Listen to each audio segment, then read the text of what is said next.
साथियों नमस्कार, मैं हूं राम बाबू पटेल तेलसिर। आज का वीडियो बहुत ही खास होने वाला है क्योंकि हम काशी बनारस की यात्रा बहुत ही सरल तरीके से कैसे करें, कहां रुकें, 2 दिवस में रामनगर किला, बीएचयू मंदिर, तुलसी मानस मंदिर, संकट मोचन मंदिर, बाबा विश्वनाथ मंदिर, त्रिदेव मंदिर, दशाश्वमेध घाट की आरती, 80 घाट का नौकायान, सारे घाटों के दर्शन। 2 दिन की यात्रा में आप ये सब कर पाएंगे। पूरी यात्रा में कितना खर्च लगने वाला है, कैसे कैसे आपको प्लानिंग करना है, इस वीडियो के माध्यम से आपको मिलने वाली। पूरी दुनिया में काशी बनारस के नाम से बाबा विश्वनाथ की कीर्ति है। आपको बाबा विश्वनाथ मंदिर तक पहुंचने के लिए या तो बनारस रेलवे स्टेशन उतरना होता है या वाराणसी। हम बनारस रेलवे स्टेशन पर उतरे। हमारी गाड़ी बनारस रेलवे स्टेशन पर सुबह सुबह 10 बजे पहुंच गई थी। जैसे ही हम रेलवे स्टेशन से बाहर आए, ऑटो वालों ने हमें घेर लिया। कहाँ जाएंगे? लेकिन अभी तक हमने ये विचार नहीं किया था कि हमें जाना कहाँ है, किस घाट पर जाएंगे, क्योंकि बनारस में तो 80 घाट हैं। आपको कहाँ जाना है?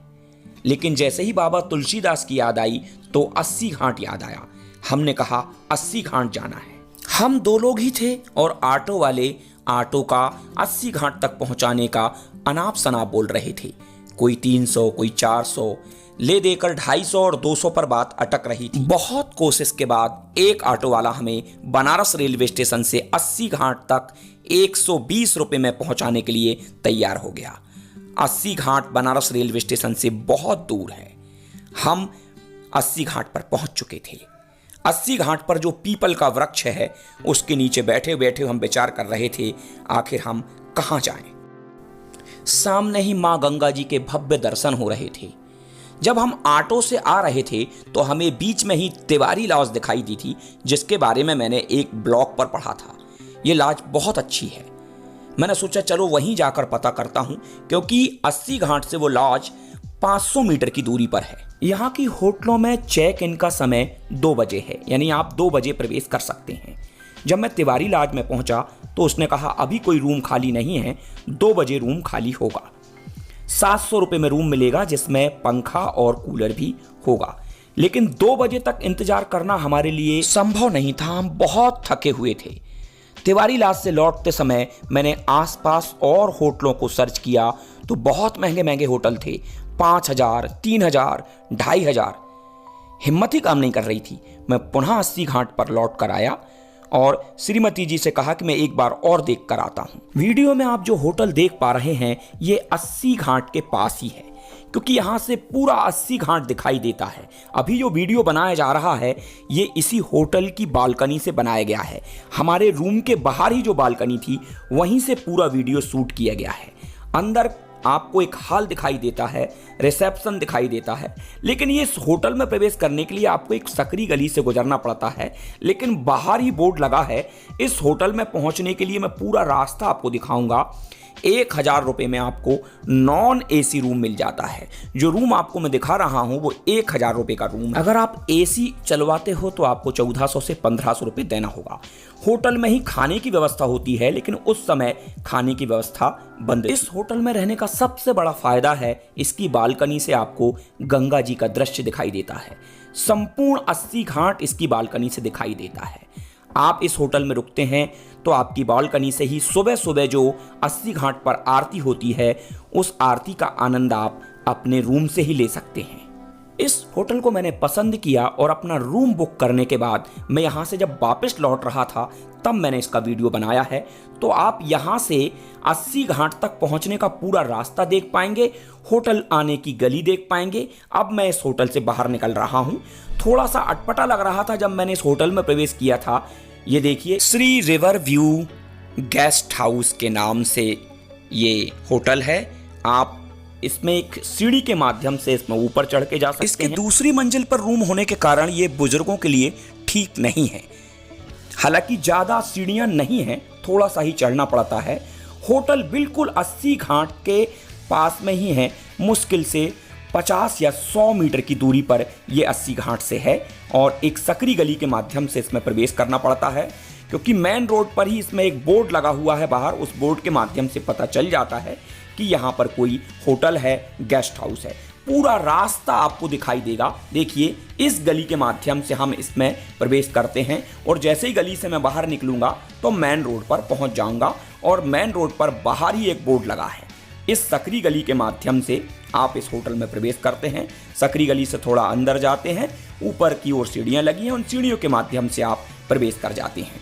ये देखिए मैं hotel river view guest house के बाहर आ गया हूं और ये रास्ता जो है 80 घाट के बिल्कुल नज़दीक है, 50 मीटर की दूरी पर होगा, क्योंकि इस रास्ते से ही मैं आपको 80 घाट अब वापस लौटाकर ले जा रहा हूँ। ये यहाँ से देखिए 80 घाट दिखाई देने लगा है, वो पीपल का झाड़ भी इस तरफ से दिखाई देने लगा है। वहाँ तक पहुँचने के लिए 2 रास्ते हैं। एक रास्ता यहाँ पर पार्किंग का एरिया है, ये देखिए सामने लिखा है श्री रिवर व्यू, और क्योंकि यहाँ से पूरी गंगा जी के दर्शन होते हैं, बहुत ही अच्छा है ये। अगर आप यहाँ नहीं रुकना चाहते, थोड़ा सस्ते में चाहते हैं, तो आप तिवारी लॉज में चले जाएं, वहाँ पर भी बहुत अच्छा है, लेकिन वहाँ से आप गंगा जी नहीं देख पाएंगे। यहाँ से 300-400 मीटर की दूरी पर तिवारी लॉज है, आप वहाँ पर भी रुक सकते हैं अगर थोड़ा सस्ते में रुकना चाहते हैं तो। तिवारी लॉज में आपको फैन और कूलर के साथ 700 रुपये में रूम मिल जाएगा। Shri river view guest house में रुकने का फ़ायदा यह है कि आप 80 घाट के बिल्कुल नज़दीक रहते हैं। ये दूसरा रास्ता 80 घाट का, यहाँ से 50-50 मीटर की दूरी पर सारी चीज़ें हैं। आप जैसे ही होटल से बाहर निकलेंगे, पहला रास्ता तो आप पहले जो मैंने दिखाया था वहाँ से आप 50 मीटर भी नहीं होगा और आप 80 घाट पर पहुँच जाते हैं। इस तरफ से घूम के जब आते हैं तो इस तरफ कार पार्किंग का एरिया है। होटल के सामने ही बहुत बड़ी कार पार्किंग का एरिया है, वहाँ आप कार पार्क कर सकते हैं। यहाँ पर आपको पानी पूरी, जिसको आप फुल्की कहते हैं, बर्फ़ का गोला वगैरह, ये सब चीज़ें मिल जाती हैं। स्वाद भी बहुत अच्छा होता है, सब रीजनेबल रेट पर है। यहाँ से मैंने फुल्की ली और बर्फ़ का गोला लिया और मैं अपने रूम की ओर वापस हो गया, क्योंकि हम बहुत थके हुए थे। हमने सबसे पहले Shri river view guest house में स्नान किया। आप अंदर का परिदृश्य गेस्ट हाउस का देख पा रहे हैं। बाहर से देखने में ये इतना सुंदर दिखाई नहीं देता, लेकिन जैसे ही आप इसके अंदर प्रवेश करते हैं बहुत ही अच्छा है। ये देखिए सामने मैं 80 घाट पर आ चुका हूँ और 80 घाट के हमारे होटल के बाजू में ही है गन्ना रस की दुकान। मैं गन्ना रस लेकर भी गया, फुल्की लेकर गया, बर्फ के गोले वगैरह। इससे हमने हल्का फुल्का नाश्ता वगैरह किया और स्नान करने के बाद सो गए। और यहीं पास में ही है लिट्टी चोखा, जिसको हम दाल बाटी वगैरह कहते हैं। तो लिट्टी चोखा में जाके आप वहाँ पर भी भोजन कर सकते हैं, बहुत अच्छा है। वहाँ पर घास फूस की टपरियाँ बनी हुई हैं, जिनको देख के आपका मन प्रसन्न हो जाएगा और 80 घाट के नज़दीक रहने का आपको आनंद प्राप्त होगा इस होटल में रुकने के लिए। और ये जो आप देख पा रहे हैं, ये देखिए ये कार पार्किंग का एरिया। जैसा कि मैंने वीडियो में पहले बताया था, हम सुबह सुबह 10 बजे बनारस पहुंच गए थे। हम 80 घाट पर पहुंचे और हम रुक चुके हैं Shri river view guest house में। और यहाँ पर हमने स्नान वगैरह किया, नाश्ता वगैरह किया और फ्रेश होने के बाद हम सो गए। और हम लगभग 4-4:30 बजे उठे हैं और 5 बजे उठकर अब हम निकल पड़े हैं हमारी घाटों की यात्रा पर। 80 घाट से हमारी यात्रा शुरू होगी और ये यात्रा हमारी काशी विश्वनाथ मंदिर के सामने जो घाट है वहाँ तक पहुँचेगी। इस पूरी यात्रा में हम राजा हरिश्चंद्र घाट, मणिकर्णिका घाट, ऐसे अनेकों घाट, दशाश्वमेध घाट, सारे घाट, 52 घाटों के हम भ्रमण करेंगे। घाट के किनारे किनारे चलेंगे तो आपको वो दृश्य भी देखने को मिलेगा। अभी हम हैं 80 घाट पर, 80 घाट का व्यू भी आपको पूरा दिखाई देगा। 80 घाट पर शाम के समय बहुत ही रौनक होती है, क्योंकि यहाँ के जो लोकल लोग हैं वो 80 घाट पर आ जाते हैं और शाम के समय 80 घाट पर घूमना बहुत ही आनंददायी होता है। 80 घाट ही नहीं, शाम के समय सारे घाटों की रौनक बढ़ जाती है। शाम की आरती दशाश्वमेध घाट की, जो हमको अभी मिलाना है, और सुबह की आरती 80 घाट की। तो दोनों ही आरती आप बनारस में जरूर अटेंड करिए, क्योंकि दोनों ही आरतियां विश्व प्रसिद्ध। हमारा सौभाग्य था कि हमारी 2 दिवसीय यात्रा में हम दोनों ही आरतियों में शामिल हुए। आज शाम को हम शामिल होने वाले हैं दशाश्वमेध घाट की आरती में और कल सुबह शामिल हो जाएंगे हम 80 घाट की आरती में। तो दोनों ही आरतियां हमारी कवर हो जाएंगी और इस समय हम 80 घाट पर हैं। ये देखिए यहाँ पर प्रोग्राम चलते ही रहते हैं। शाम के समय यहाँ पर कोई ना कोई आयोजन होता ही है। बहुत ही रमणीय घाट है 80 घाट, क्योंकि बाबा तुलसीदास जी ने भी इस घाट के बारे में रामचरितमानस में लिखा हुआ है। तो 80 घाट से अब हमारी यात्रा शुरू होगी आगे के घाटों। बनारस रेलवे स्टेशन तक पहुंचने के बाद अभी तक आपका कोई ज्यादा खर्च नहीं हुआ है। ऑटो से आप यहां तक आए हैं 120 रुपए में, रूम का किराया 1000 रुपया है, कुछ खाने पीने में आपने 200-300 रुपए खर्च किए होंगे।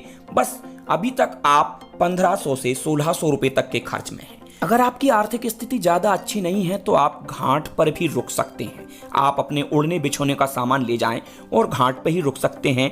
घाट पर ही आपको शौचालय की पैड व्यवस्था मिल जाएगी, आप बाथरूम की व्यवस्था भी हो जाएगी, स्नान की व्यवस्था तो सामने गंगा जी में है ही। खाने पीने के लिए यहाँ पर छोटे छोटे होटल भी हैं। अगर आप थोड़ा महंगा होटल देखना चाहते हैं तो लिट्टी चोखा है यहाँ पर, जो कि बहुत फेमस है, जिसके आपके यूट्यूब पर बहुत सारे वीडियो मिल जाएंगे। अब हमारी यात्रा आगे की ओर बढ़ रही है। हम 80 घाट से अब बढ़ रहे हैं दूसरे घाटों की ओर। यहाँ से आपको गंगा जी का विहंगम दृश्य दिखाई देना शुरू हो गया होगा। आप चिंता मुक्त होकर बनारस जाएं, क्योंकि बनारस बहुत ही अच्छा शहर है। यहाँ के लोग भी बहुत अच्छे हैं।